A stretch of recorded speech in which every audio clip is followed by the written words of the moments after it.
नमस्कार दोस्तों, orange wire में स्वागत है। मैं हूं दिवाकर।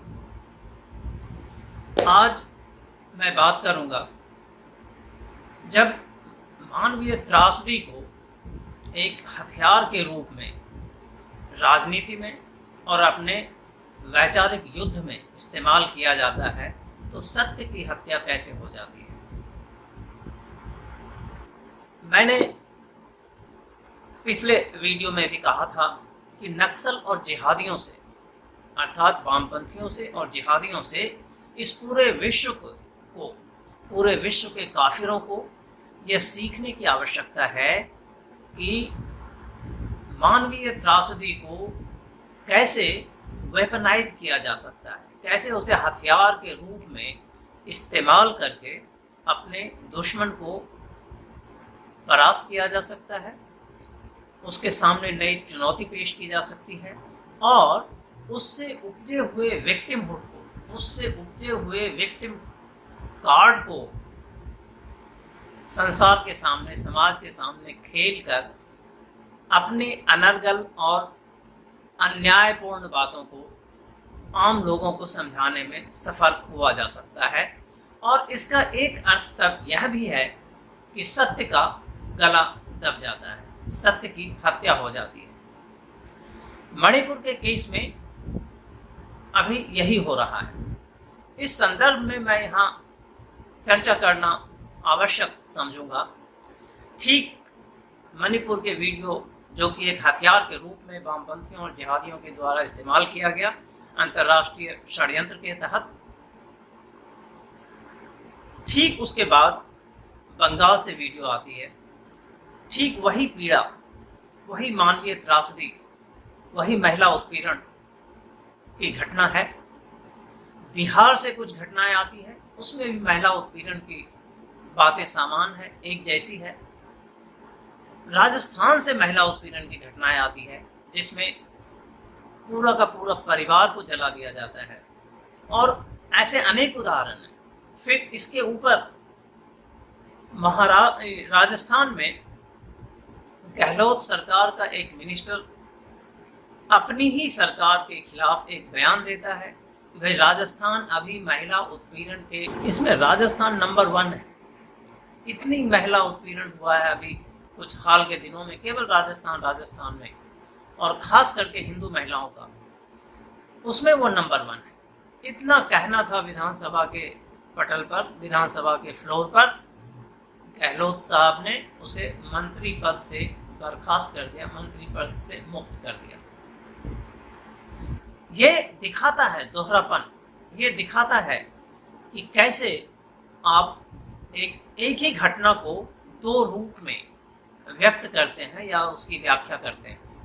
और इसी संदर्भ में भारत के हिंदू नागरिकों को, काफिर नागरिकों को यह समझने की आवश्यकता है कि क्या सुप्रीम कोर्ट की अब क्या भूमिका है, यहाँ न्यायपालिका की क्या भूमिका है।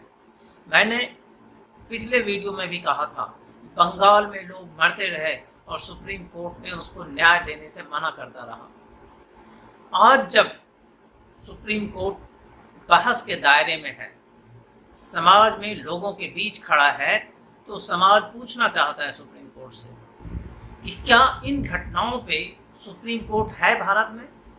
क्या सुप्रीम कोर्ट में ये दम है कि वो संज्ञान ले सके इस पे और इस पे कोई एक्शन ले सके, सरकार को निर्देश दे सके? क्या सुप्रीम कोर्ट ऐसा करना चाहती है? बिल्कुल नहीं चाहेगी।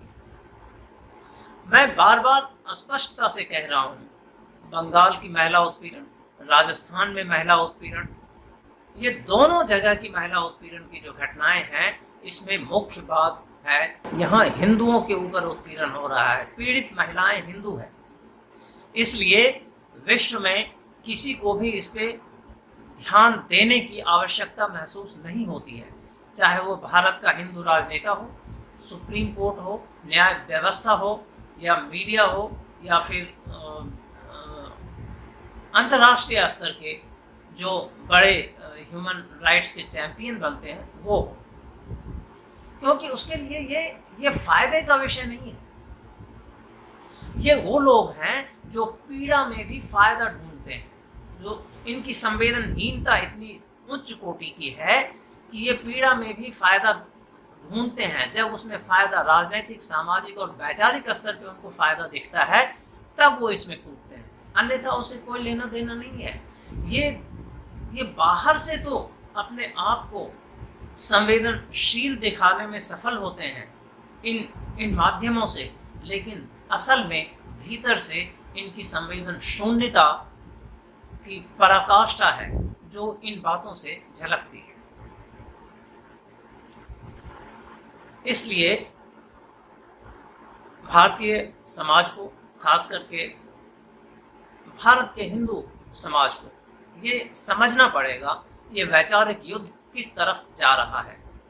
आज जो मणिपुर में हो रहा है वो दूसरी जगह भी होगा, होने ही वाला है, अवश्य होगा, आज नहीं तो कल। यदि ये इसी तरह से ये सारी चीजें, सारी घटनाएं इसी दिशा में चलती रही तो, यदि इसको इंटरवीन नहीं किया गया, इसको बाहर से वैचारिक स्तर पे इसे रोका नहीं गया, तो ये इसी तरह चलता रहेगा और पूरा का पूरा देश इसी दिशा में अग्रसर है। मैतेई समाज या समुदाय जो है मणिपुर में हिंदू समुदाय है और अब उसका पूरा अस्तित्व खतरे में है। वहां पूरा अस्तित्व मैतेई समाज खतरे में है। मैतेई समुदाय अपने अस्तित्व की लड़ाई लड़ रहा है और इस लड़ाई में न तो उसके साथ हिंदू राजनेता खड़े हैं, न मीडिया खड़ी है, न अंतर्राष्ट्रीय संस्थाएं खड़ी हैं, न मंदिरों का कोई चेन है उसके साथ। जबकि उसके जिससे उसकी लड़ाई हो रही है, मैं बार बार कह रहा हूँ, उसके साथ एक लंबी चौड़ी फौज है जो उसकी सहायता के लिए तैयार है और सहायता हर तरह से है, राजनैतिक, सामाजिक, नैतिक, भौतिक और आर्थिक और मनोवैज्ञानिक तमाम तरह की सहायता उपलब्ध है कुकी उग्रवादियों को, जो क्रिश्चियन कुकी उग्रवादी है, जो अब क्रिश्चियन कुकी एक राज्य की मांग कर रहे हैं या एक जगह की मांग कर रहे हैं। और वो साफ साफ कहते हैं कि ये 10% मैतेई को भी हम यहाँ से निकाल के रहेंगे। आज सोशल मीडिया पे एक चिट्ठी मिजोरम से सर्कुलेट हो रहा है, उसकी क्या सत्यता है मुझे नहीं पता, मैं उसकी पुष्टि नहीं कर रहा, लेकिन ये सर्कुलेट हो रहा है, मैंने देखा है। उसमें साफ साफ कहा गया है, ये दूसरी बात है, 3 दिनों के अंदर ये दूसरी घटना है, और उसमें ये कहा गया है कि मिजोरम में भी बहुत सारे मैतेई हिंदू रहते हैं और वहाँ का कुकी समाज या वहाँ का ईसाई समाज हिंदुओं को वहाँ अब नहीं रहने देगा। इस तरह की बातचीत चल रही है। तो मैतेई समाज के इस अस्तित्व की लड़ाई में भारत के हिंदू समाज को खड़ा होना चाहिए। उसे अकेला छोड़ने का अर्थ है अपने ऊपर भी ऐसे ही आक्रमण को निमंत्रण देना। इस वीडियो में इतना ही। धन्यवाद दोस्तों।